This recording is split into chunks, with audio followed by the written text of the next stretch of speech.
لوح محفوظ کا ذکر آپ نے کئی بار سنا ہوگا، لیکن یہ کیا ہے، کس چیز سے بنی ہے، کہاں ہے، اس کی معلومات بہت کم لوگوں کو ہوتی ہے۔ اس مضمون میں لوح محفوظ کے بارے میں کچھ ضروری معلومات پیش کرنے کی کوشش کی گئی ہے۔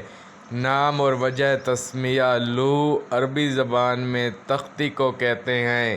اسے لوح محفوظ، ام الکتاب اور کتاب مکنون بھی کہا جاتا ہے۔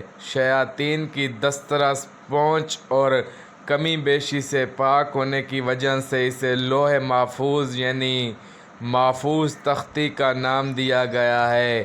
اس میں تمام لوگوں کی تقدیر کا علم درج ہے۔ اس علم میں سے اللہ پاک جس کو جتنا چاہے عطا فرماتا ہے۔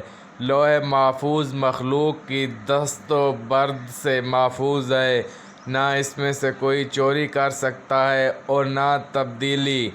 رسول صلی اللہ علیہ وسلم نے فرمایا، جب اللہ تعالیٰ نے مخلوق پیدا کرنے کا فیصلہ کیا تو ایک کتاب لکھی کہ میری رحمت میرے غضب پر غالب آ گئی۔ وہ کتاب اللہ کے پاس عرش کے اوپر ہے۔ اللہ تبارک و تعالیٰ سے دعا ہے کہ اللہ تعالیٰ ہماری بھی لوح محفوظ کی کتاب میں خیر لکھی ہوئی ہو۔ آمین ثم آمین۔